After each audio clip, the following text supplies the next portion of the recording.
Carl Jung talked about this phenomena he described as retrogressive restoration of the persona. And so it's a complicated idea, but basically what it means is that sometimes you take a leap forward and you learn some things, but you can't catalyze a new identity, so you try to go back and hide in your old identity. And that actually doesn't work, because, well, things have changed and you've learned something, and that isn't who you are anymore. And so it's like you have to cut parts of yourself off in a destructive manner to fit back into the person that you were. Now what happens here is that Pinocchio escapes from this tyrannical situation and undergoes this descent into chaos, but he tries to go back home. He tries to go back to what he was, and he can't do that anymore. His father isn't at home anymore. And so when he goes home, he finds that there's no home there.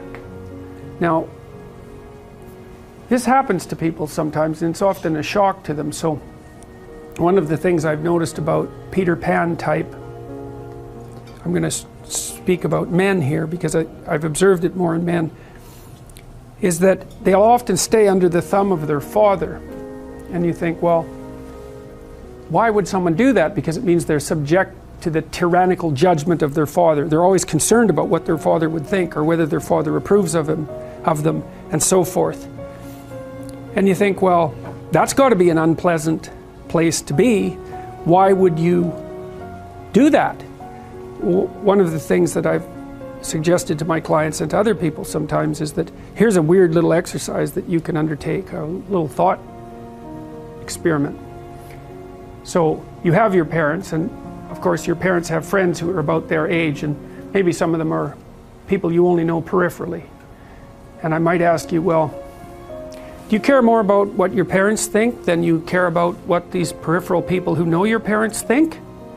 And then the answer to that is, well, of course. And then the question that arises out of that is, why? I mean, for someone else, your parents are the peripheral people, and their parents are central. Like, why is it logical that your parents' opinion makes any more difference to you than the opinion of some randomly selected people who are approximately that age? Why is it the case that you would consider that they would know more than someone else? I mean, I know they know you better, and fair enough, but that's not the point. And then another point there is that to the degree that your parents' opinion about you matters more than some randomly selected people of approximately the same age, Jung would say, well, you haven't exactly separated out the God image from your parents, and so you're still under that combination. It's like, it's a complicated thing to talk about, but think about the Harry Potter series. Harry has two sets of parents, right? He's got the Dursley parents, and then he's got these like magical parents that sort of float behind, and he should know the difference between them. They shouldn't be one and the same. They're not for him. And it's like, well, you have your parents and you have nature and culture as parents, and you shouldn't be thinking that your parents are nature and culture as well. They shouldn't have final dominion over you. It means that you're not an individual yet, if that's the case. Freud said, for example, that no one could be a man unless his father had died. And Jung said, yes, but that death can take place symbolically. Okay, so there's that part of the idea. And then another part of the idea is, one of the times in your life when you actually realize that you're an individual is when you'll go and ask your parents something, and you'll realize they actually don't know any more about what you should do than you do. And that sucks. And that's partly why people are often willing to maintain a tyrant-slave relationship with their father. It's like, on the one hand, you have to be inferior in a relationship like that. You know, you've always got the judge watching you. But on the other hand, there's always someone who knows what to do. There's always someone standing between you and the unknown that you can go ask, what should I do? Well, at some point you'll realize that the reason you can't ask that anymore is because they actually don't know any more than you do.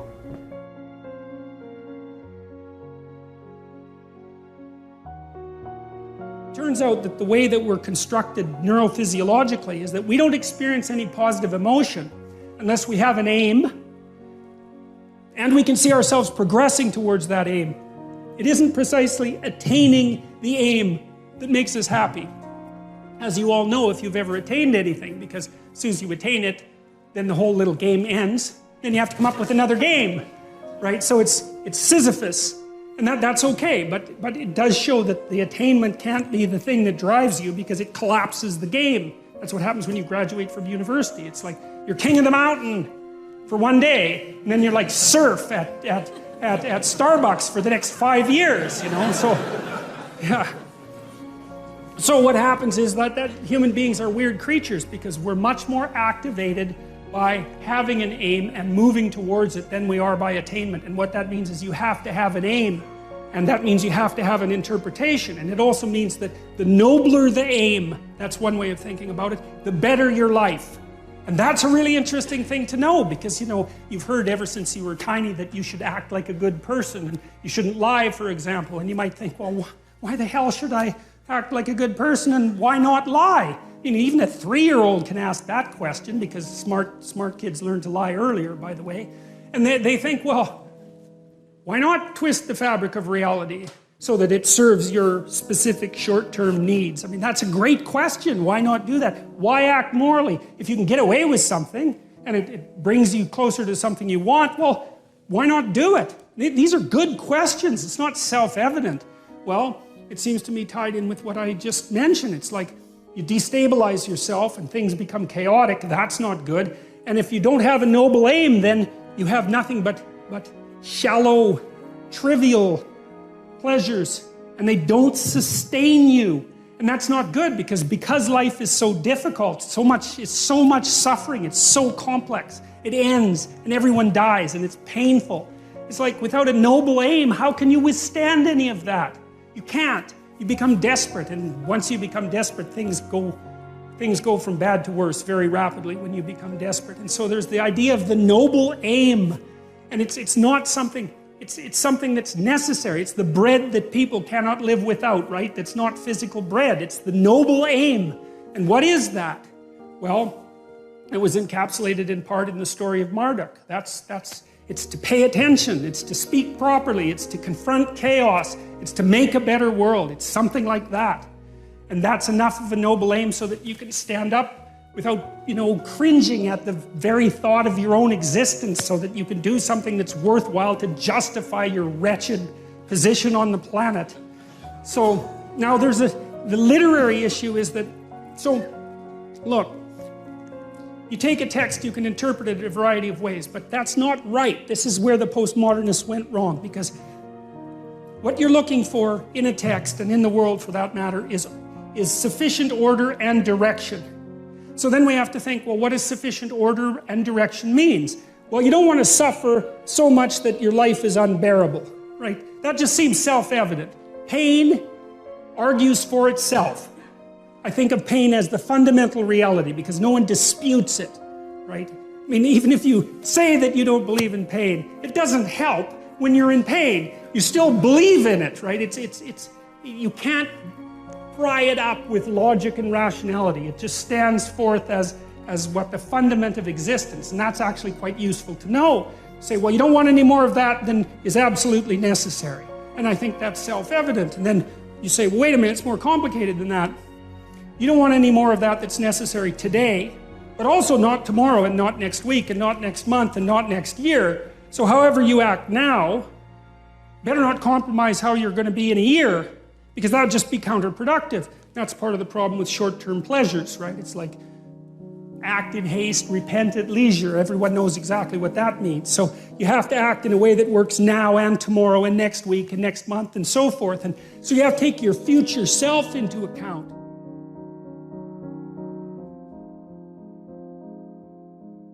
You establish a more individual relationship with your parents. It's at that point that you could conceivably start taking care of them instead of the reverse. And that's a time that should come.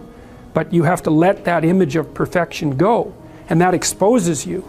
Well, that's what happens here. Pinocchio goes home and he wants things to be the way they were, and he wants to stay under the careful care of the benevolent father, but that's no longer possible. He's past that point, and that's why the father has disappeared. And so Geppetto has gone off to look for Pinocchio because he also needs his son, but in any case the house is abandoned. And so then we see inside the house that everything's covered with cobwebs and everything's gone, and Pinocchio and the crickets sit on the steps and they're very concerned. First of all, they wonder where he went, so they're actually concerned that he's gone, but they also don't know what to do because there's just no going home. And so, you know, that's also the case that once you hit a certain point in your development, well, it's the same thing we already talked about. The answers that you're looking for are not going to be found in your parents' house. It's as simple as that. Now, you could artificially maintain your dependency, but, you know, if you do that for too long, things get pretty ugly. So you get pretty stale and you know, you're like bread that's been on the shelf for too long.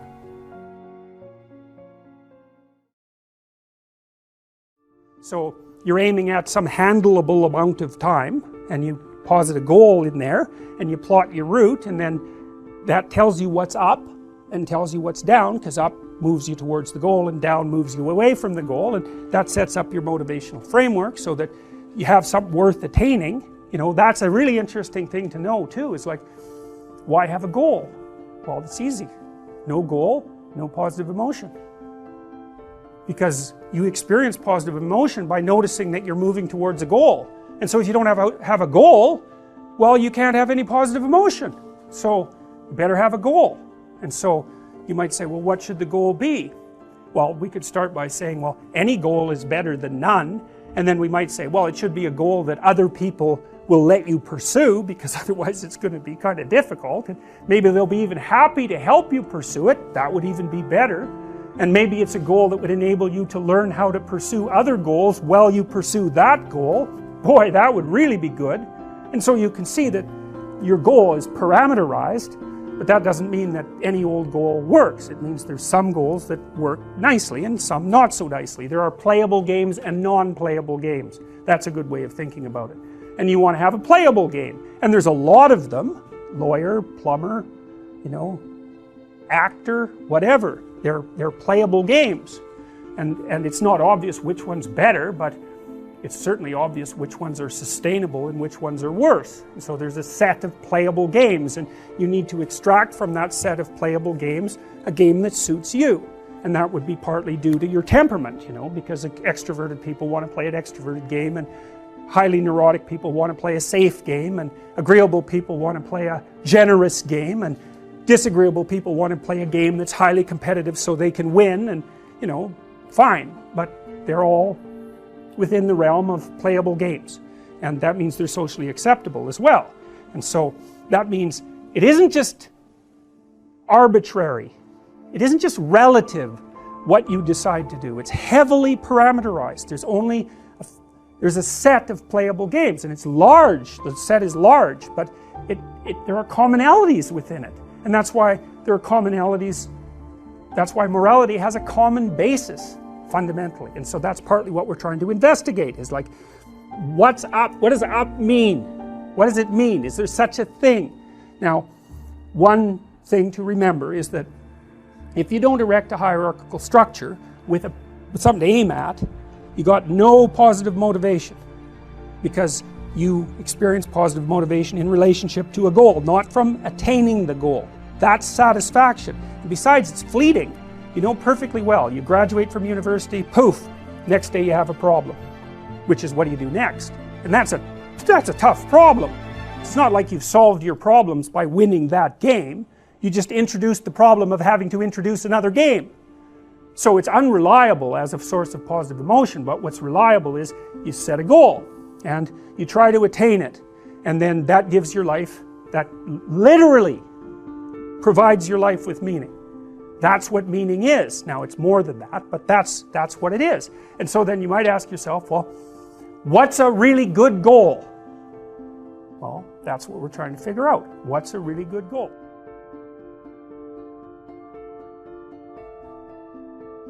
So anyways, you've got this little frame. You're somewhere, and it's not good enough, and you're going somewhere else that's going to be better. And what better depends upon is the state of these underlying biological systems, and then more complexly, as those biological systems get integrated into a personality and into the social world, then the frame and the goal is going to be dependent on that more complex hierarchical organization. So you're not in here because you're hungry. you're in here because if you get a degree, maybe you don't ever have to be hungry. So the hunger is properly incorporated into your, you don't want to be cold, you don't want to freeze to death in the winter, you don't want to be on the street. So your higher order goals are long-term, socially negotiated solutions to the problems that are implicit in your being. That might be one way of thinking about it. So and the micro elements of this, so you could say I'm hungry, that's a physiological state and a conception. I have a vision of how I'm going to solve that, but then, and that's an abstraction. But what you do to transform point A into point B is not an abstraction. You act.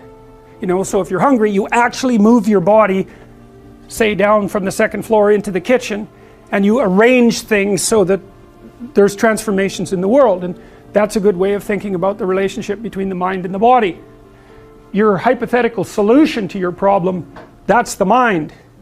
But the manner in which you incarnate that solution, that's no longer abstract. So, people are always trying to solve the mind-body problem.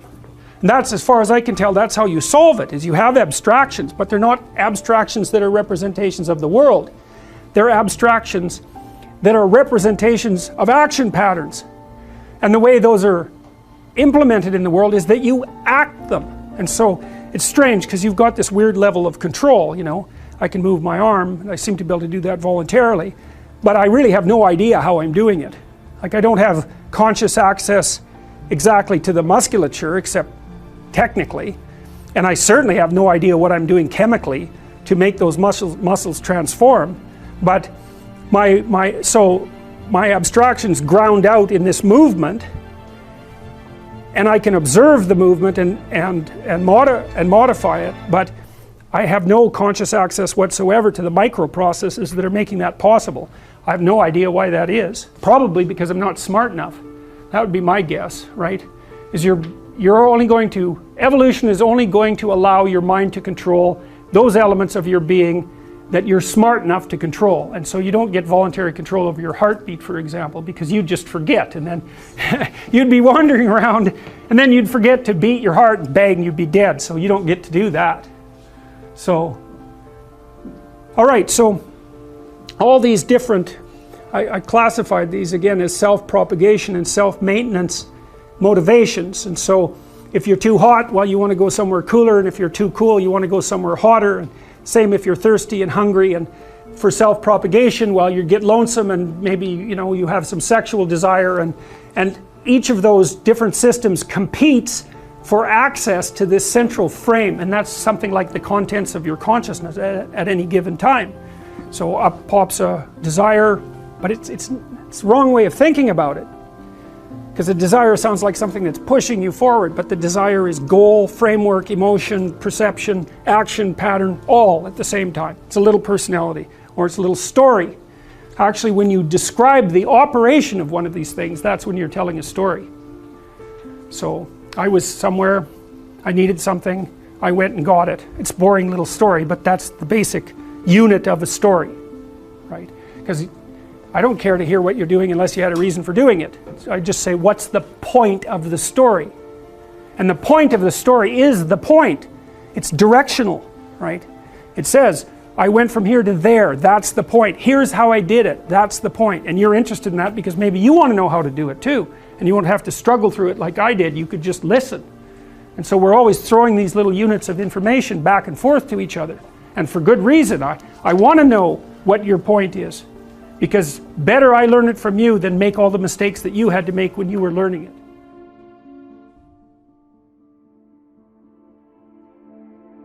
There's Jiminy Cricket at the opening of the Pinocchio movie, pointing to a star, which is roughly the nativity star for all intents and purposes, and it's a symbolic indicator of something diamond-like and pure, right, glimmering in the darkness, that's transcendent and above the horizon, upon which to fix your eyes. And so and the thing is, you need that technically, and the reason you need that is because we know enough about psychology now to know that almost all of the positive emotion that you're going to experience in your life, And positive emotion is analgesic, by the way, right? It actually quells pain. So it's not just positive, it also gets rid of negative, which is a big plus. Almost all the positive emotion that you're going to feel in relationship to a goal. Because you feel positive emotion as you approach a goal. And so if you want to feel positive emotion, then you need a goal. And then you might think, well, if you want to maximize that positive emotion, which is enthusiasm and also what pulls you out into the world as well as feeling good, then you need the best possible goal. Well, because that's going to engage the largest segments of your being. Like if your goal is too narrow, then a bunch of you isn't going to be on board for it, you know?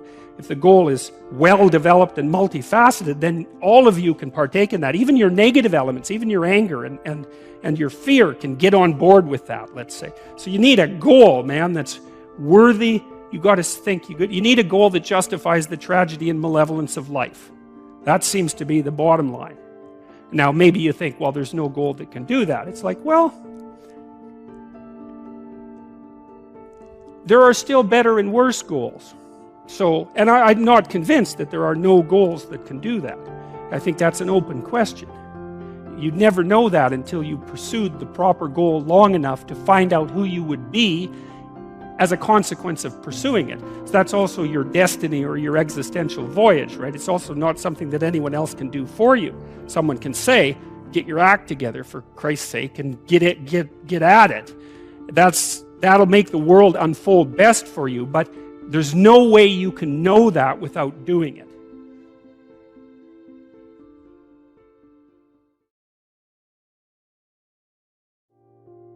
The sense of meaning, the sense of engagement that characterizes life when life is progressing in the manner that you would like it to progress is actually an instinct. It's not a cognitive phenomenon. It's not a second-order consequence of thought. It's way deeper than that. It's an extraordinarily profound instinct. And so that's really worth thinking about, assuming, you know, as you might, that we're adapted creatures and that our instincts guide us in the world so that we can survive and so that we can reproduce and so that we can exist over long periods of time. The fact that an instinct of that depth exists and that it's associated with the sense of vital engagement in being, let's say, is a good indication, as good an indication as there is, that there's something truly real about it. And I would say that might even be more important than the knowledge of the role that the serotonin system plays in adjudicating hierarchical position. Because, you know, we tend to think of meaning as something that people create as a secondary consequence through thinking or through philosophy or something like that. And when we think that, it's easy to criticize it. It's easy to become cynical about it. It's easy to lose faith in it. But when you understand that it actually is a much deeper phenomenon than that, and that the cognitive elements, the philosophical elements, are sort of like, well, they're like the fronds on the top of the pond on a plant system that has unbelievably deep roots that go way down into the water. There's something about that that's much firmer and more solid. And I think the evidence that meaning is an instinct, a deep, deep instinct, is overwhelming. Do what is meaningful, not what is expedient. Because meaning is an instinct. And meaning is the instinct that guides you in life across the totality of life, right? What's expedient, that's what you might want to do right now in an impulsive sense, right? Because you're driven forward by, anger or anxiety or frustration or disappointment or despair, some sort of one-eyed motivational monster that's got you in its grip that really isn't considering everything at once, right? Like considering your life tomorrow or your life next week or your family's life or maybe even your well-being half an hour from now, you know, because you lash out in anger, and you can, you know, people do that. It's understandable. Sometimes it's even necessary, but it's not wise generally. And the instinct for meaning seems to be a consequence of the integration of all of those underlying motivations and emotions with social being, and then the manifestation of something like the proper pathway forward. And you need that because you need to know how to move forward in life, because you need to move forward in life. You need to act in life. And the other thing that's, I suppose, part and parcel of, let's say, 12 rules for life is the insistence upon action as of primary import. We're not fundamentally creatures who passively perceive the objective world. That's not the goal of our perceptual systems. It's not the goal of our memory. The reason that you have memories isn't to remember the past. The reason you have memories is so that if something bad happened to you in the past, you can figure out what it was that was bad, and you can figure out why it happened, and then you can not do it again in the future, right? It's very practical, and it's the same on the positive end of the spectrum. If good things happened to you in the past, then conceivably duplicating whatever you did to get those good things to happen could have them happen again in the future. So it's practical memory, and it's oriented towards action, and it's oriented towards like the quality of your life. You've seen bullseyes, classical arrow, archery bullseyes. I think they're red in the middle usually, right? And then there's a variety of colored circles around them. Maybe the whole bullseye is this big, and you're supposed to hit the bullseye, but the closer you get to the center, the better. But at least you could hit part of it. That would be good, And you're supposed to stand back and pull your arrow back and aim. And that's an acting out of something. It's an acting out of the necessity of having an aim and taking your best shot, right? That's what makes it a sport. Now, and if you think about that, most of our sports are like that, right? Soccer's like that, rugby's like that, basketball's like that, hockey's like that. Almost all team sports involve some sort of projectile going to some sort of target. And usually people organize themselves into hierarchies, 2 of them, because there's 2 teams, and then they compete and cooperate to get the projectile in the target. And for some reason, we think that's really cool, right? Well, look, it's worth thinking through deeply. It's like you'll spend a lot of money on that opportunity. People will spend a fortune to go sit in an arena, like a long way away from the action, and there's these guys out there, and they're tough and they're fast, and they're fighting with this little black frozen disc, and they're trying to get it in a net. Well, someone is trying to stop. It's completely bloody absurd, and yet people are thrilled about it. They're thrilled, and they'll pay for it, right? They don't have to be dragged there kicking and screaming. Like, they line up. It's, oh God, a hockey game. Thank God. And they'll wear the jerseys. It's like, and then, some character who's put in his $10,000 does his beautiful move and puts in a goal in some manner that's like technically impossible, and everybody leaps to their feet and they just have a fit of joy. And you think, what in the world is going on with that? It's like you're happier when that happens than you were when you got married. It's like you don't see people doing that when they're, and it's not everybody, when you get married and everybody stands up and has a little like a 10-minute fit and hugs strangers and then goes out and drinks a dozen beer and has a riot and tears down stores. It's like, no, but a good goal, that'll do it. I think Guatemala and Ecuador went to war over a soccer game, literally. So, and let's not assume we're so stupid, even though we are.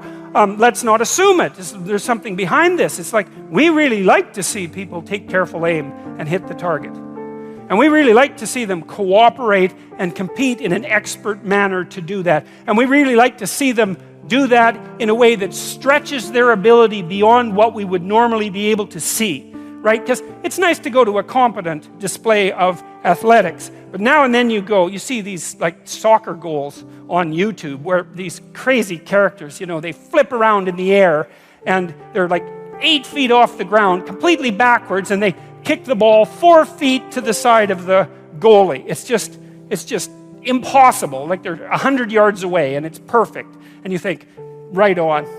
That's what a human being is like. And you're not really like that because you couldn't do it, but you are human, and conceivably you could do something like that. And so it's a nice display of that potential for us to hit the damn target, right? So then the question is, well, what's the target? And that's the question, because that's the same question as what's the meaning? And so, so here's my target, let's say. Do a personal unpacking of my value system, at least in part. So I'm a writer, and I'm a writer and a researcher and a clinician, and a professor. So those things, in maybe roughly in that order. And so that's my claim to my position in the social hierarchy. And, you know, the claim is something like, I'm competent at that, it's worthwhile, therefore I'm reasonably entitled by the rules of the game to the privileges and statuses that are associated with that position, right? As long as I'm competent. So there's a match between social demand and my ability, and as long as I'm playing the game properly, then I'm safe. That's what's keeping my emotions regulated. It's not my internal regulation. It's the fact that I can do what I say I can do. So I want there to be an isomorphism between my internal hierarchy of perceptual value and the social structure itself. You know, and so this is also partly why radical claims of multiculturalism are wrong. Because at the base of things, we need to be playing a unified game so that everybody knows what everybody else is up to. Doesn't mean that diversity of opinion isn't useful, because now and then the collective claim is going to be wrong and need to be updated. And so you need some strange people around, creative people, generally speaking, who will, you know, take things in a direction that's novel to update. But roughly speaking, we want everybody nested in the same game, and then maybe above that playing some different games. And we need that because it's the only way we can orient ourselves in the world. It's the only way we can keep a match between our expectations and our skills and our desires and what's actually expected of us in the world. There's nothing that's more harmful than for you to play the game straight, right? To do what you're supposed to do, to be a good person, and then to be punished for it instead of rewarded. Very disheartening. You want what you think to be good and right to also be rewarded by the world in that manner. And that means the structures have to be, the social structure and the psychological structure have to match. And part of the reason that we protect our cultures is so that we can protect the match between our psychological structures and our social structures and keep ourselves oriented, moving forward in the world with some positive emotion and not terrified out of our skulls. It's crucially important. It's why we'll fight to protect what we've built. It's the game we understand. And it's not something that can just be arbitrarily shifted or changed. And that's partly because the aim isn't arbitrary. The aim isn't arbitrary.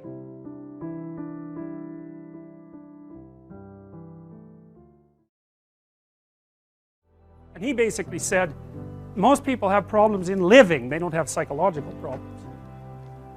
And so I've experienced, despite my love for the psychoanalysts, very frequently what I'm doing as a therapist is helping people have a life that would work.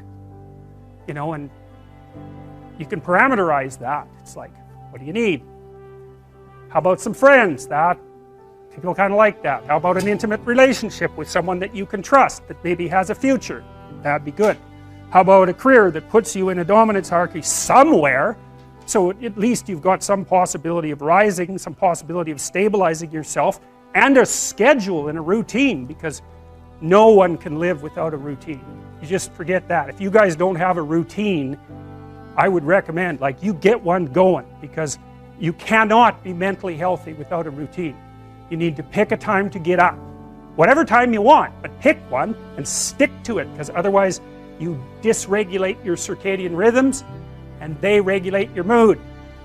And eat something in the morning. I've had lots of clients who've had anxiety disorders. I had one client who was literally starving.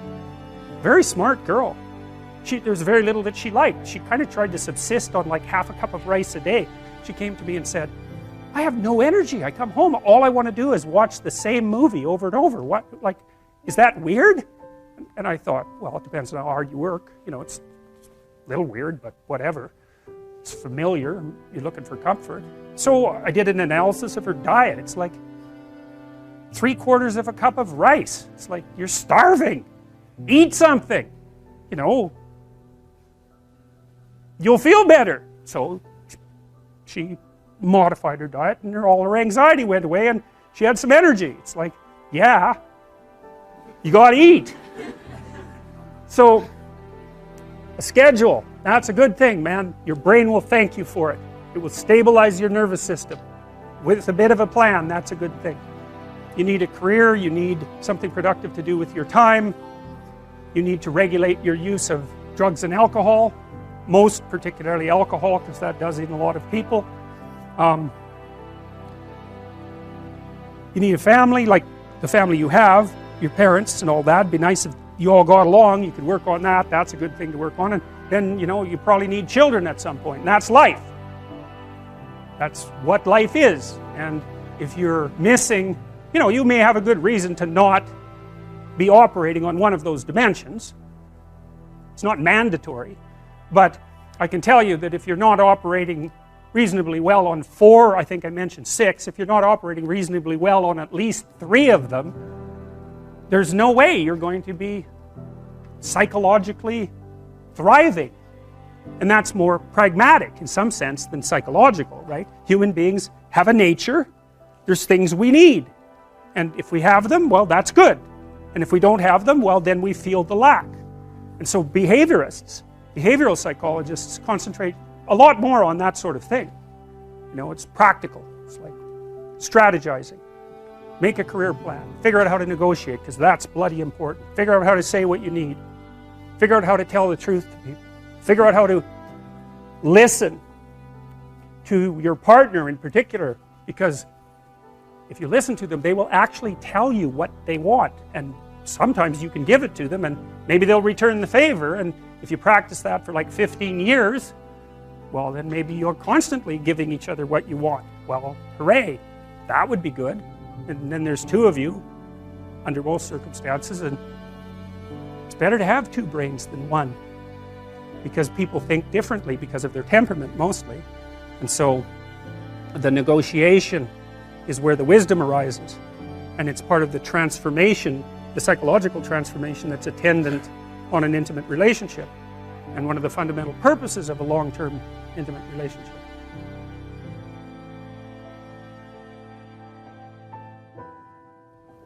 You're in a class, it's near the beginning of the semester, you write an exam or you hand in an essay and you don't get the mark that you desired. Okay, so what are your options? Well, one option would be, so you've hit an anomaly, things didn't happen the way you wanted them to happen, and so maybe you say, geez, that was a boring and stupid class anyways, this gives me an excuse to get out, and so that's not such a negative thing.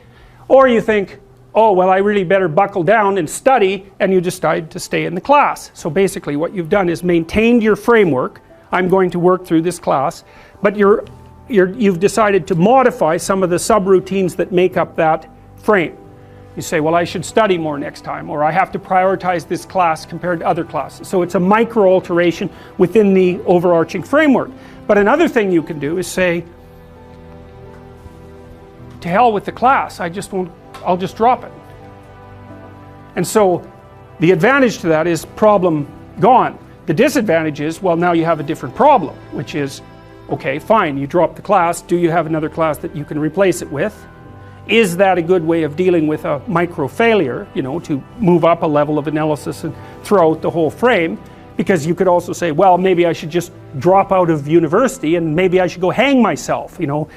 Well, it's the same line of logic, it's just taken up to a higher degree of abstraction. And so, generally speaking, you don't want to solve a problem by moving up a level and wiping out the frame within which the problem was experienced. You want to do that carefully, because in principle the frame that you were working within you'd already assigned value to it and worked at it. You've already invested in it. It's a big sacrifice to blow out the whole frame. Now sometimes you can do it. So anyways, what happens is, well, you get the bad grade and you're upset about it, and so you've been plunged from your happy, satiated state, let's say, into a state of relative chaos.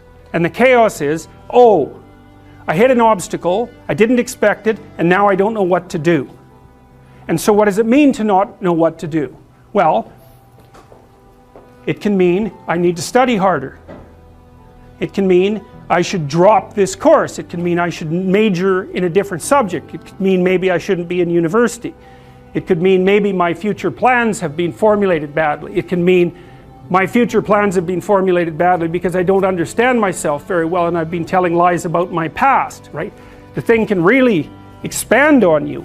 And that's what the chaotic domain is. That's the re-manifestation of those things that you had considered irrelevant, right? Because when you go to pick up the exam, you've got your identity as a competent student intact. You're not questioning whether you should be in the course or whether you should be in that major or whether you should be in university. None of that. That's all in the implicitly accepted category.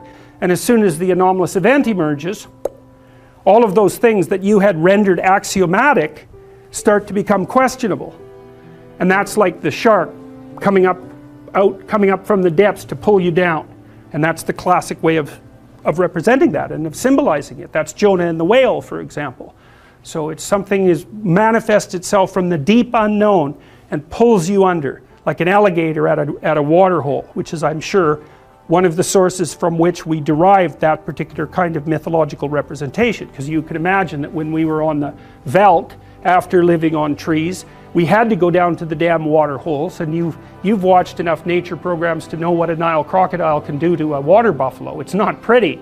And so to go down to the water, the chaotic water, and the source of all life as well, right, is to risk an encounter with the terrible thing that lurks in the depths. And so we use that as a central metaphor for mapping the sorts of things that happen to us in a much more abstract space. And you know that because one of the things you're going to do, let's say that the professor, there's a professor obviously who gave you the bad grade. Okay, so one logical presupposition is that you're in some sense insufficient in relationship to the course. But another logical and instantaneous categorization is to throw that person into the category of malevolent predator. And you'll do that by becoming upset and cursing the person in your imagination. I've told people to learn to use a schedule.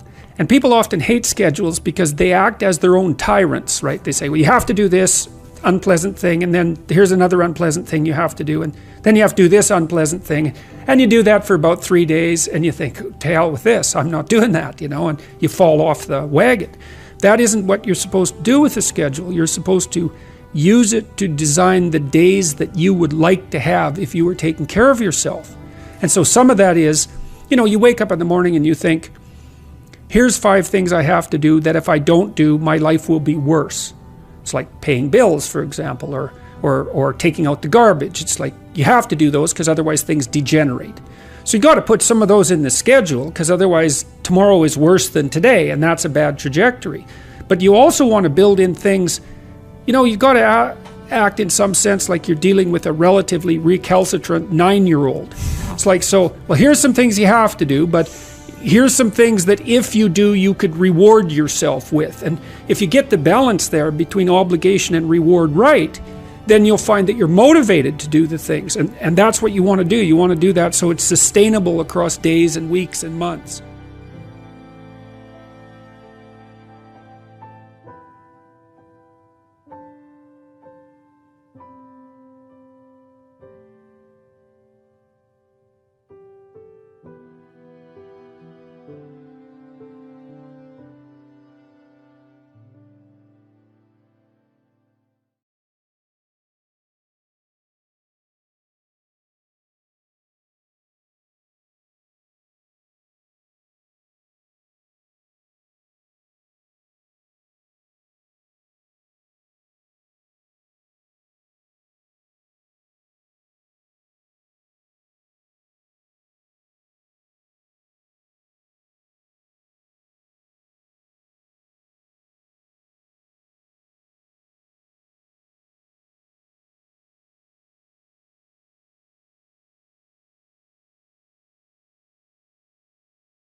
Hi, I am Christian Paredes.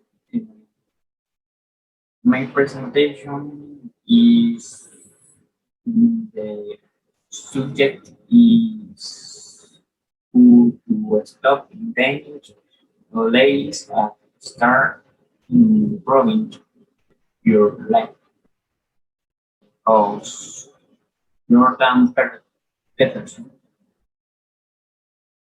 In my opinion, of the video is it was side in the is a side in the video that we showed, not why for our father to say, or is what we want place our father, because the next that one day our father will not be there, and we will be alone and better to what we want with that we have in our life. Us to get uh, um, to what we like. And the history of Pinocchio is also mentioned that when he does not know where his father is,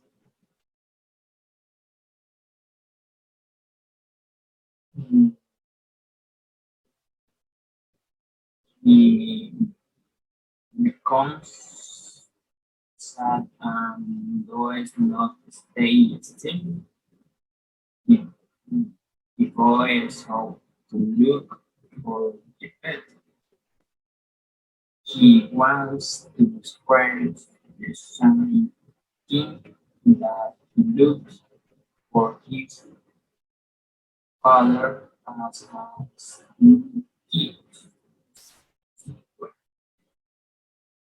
We look for that to do that we follow our grants. And what, what he meant by letting go of accidents meant letting go of fear and taking risk and not letting go of out goals. In my life, I will strive regardless of the opinion of the world.